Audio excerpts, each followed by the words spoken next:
अभी का पाठ हुआ वह माया के विषय में, यानी माया के विषय में कोई निरोध हो गए।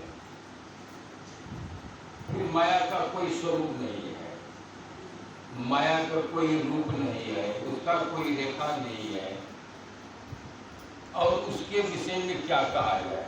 लेकिन फिर माया इतनी शक्तिशाली, इतनी बलवती है कि फिर उनके सामने कोई टिक नहीं सकता है। जबकि वह माया, वह निराकार निर्गुण परमात्मा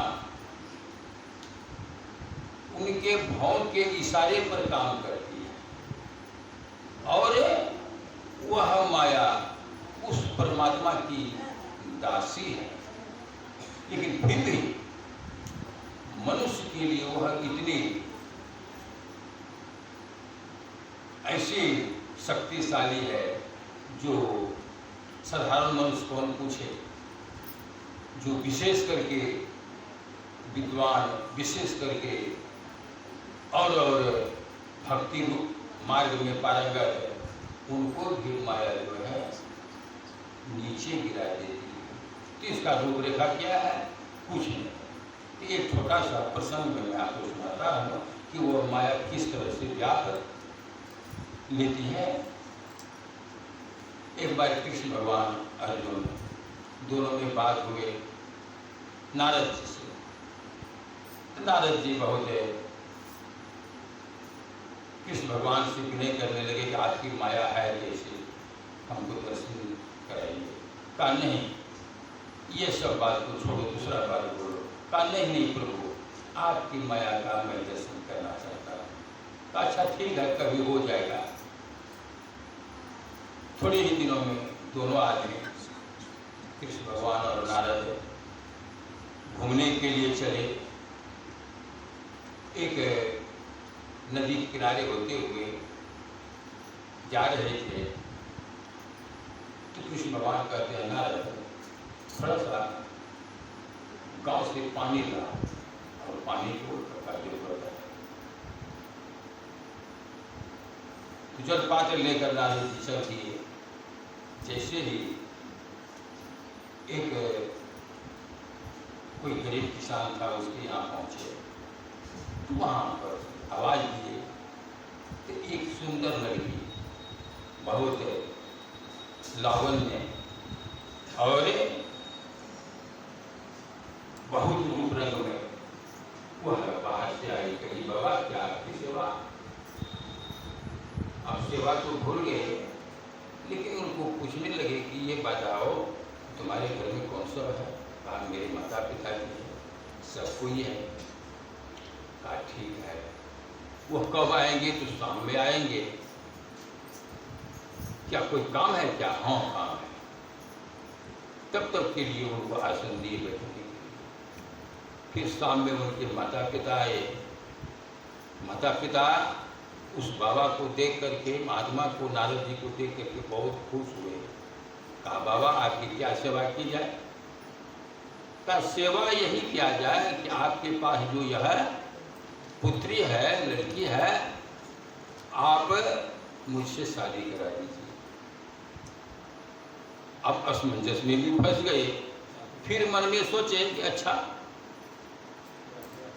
अगर ऐसे महान पुरुष, ऐसे ऋषि, ऐसे महात्मा के साथ मेरी पुत्री का शादी हो जाए तो भाग्य बदल जाएगा, भाग्य पलट जाएगा और बहुत तरह से अच्छा होगा। उन्होंने शादी करा दिया। अब उसी जगह नारद जी रहने लगे, घर जमैया बन करके। समय कपा करके एक पुत्र हुआ, फिर दूसरा हुआ, फिर तीसरा हुआ। इतने में ही परमात्मा की ऐसे मौज हुए, लीला हुई। उस गांव में बहुत जोरों से वर्षा हुई, बाढ़ आ गई, तो पानी बढ़ने लगा। सब कोई घर छोड़ छोड़ कर भागने लगा। अब ये नारद जी भी क्या करेंगे? वे भी अपने पत्नी को कंधे पर लिए, एक बच्चे को काफ्तर में चपाए, दबाए, फिर दूसरे बच्चे को एक कमर में लिए, तीसरे बच्चे को उंगली पकड़े, वे भी भागने लगे। लेकिन भागते भागते नदी की इतनी तेज धारा थी कि हाथ का बच्चा छूट गया।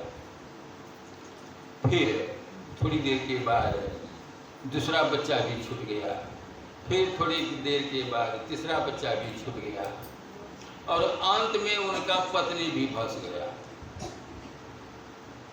अब पानी जो है नाक से ऊपर हो गया, अब क्या होगा, तो वे भी उब डूब करने लगे, फंसने लगे। लेकिन परमात्मा की ऐसी मौज हुई कि उस नदी में इतनी तेज धारा थी कि उसमें नारद जी डूब गए, और उसको बहुत दूर तक में जाकर के उसको एक किनारे में फेंका जहां कृष्ण भगवान बैठे हुए थे। अब किनारे पर देखा नारद, अरे तू गया था पानी लाने के लिए, मैं अभी तक बैठा हूं तुम्हारे भरोसे, और तू यहाँ पर।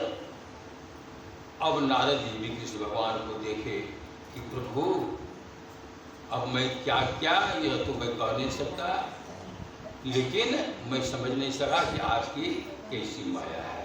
कहा कृष्ण भगवान को, देखो नारद, तू कह रहा था कि आपकी माया कैसी है प्रभु की, तो देख लिया ना, मेरी माया ऐसी ही है, जो है कुछ नहीं, वह बाढ़ नहीं था, वह बच्चा नहीं था, वह पुत्री नहीं था, वह मेरा माया था। और उस माया का कारण से तू कितना दुख उठाया, कितना परेशान हुआ, लेकिन था कुछ नहीं।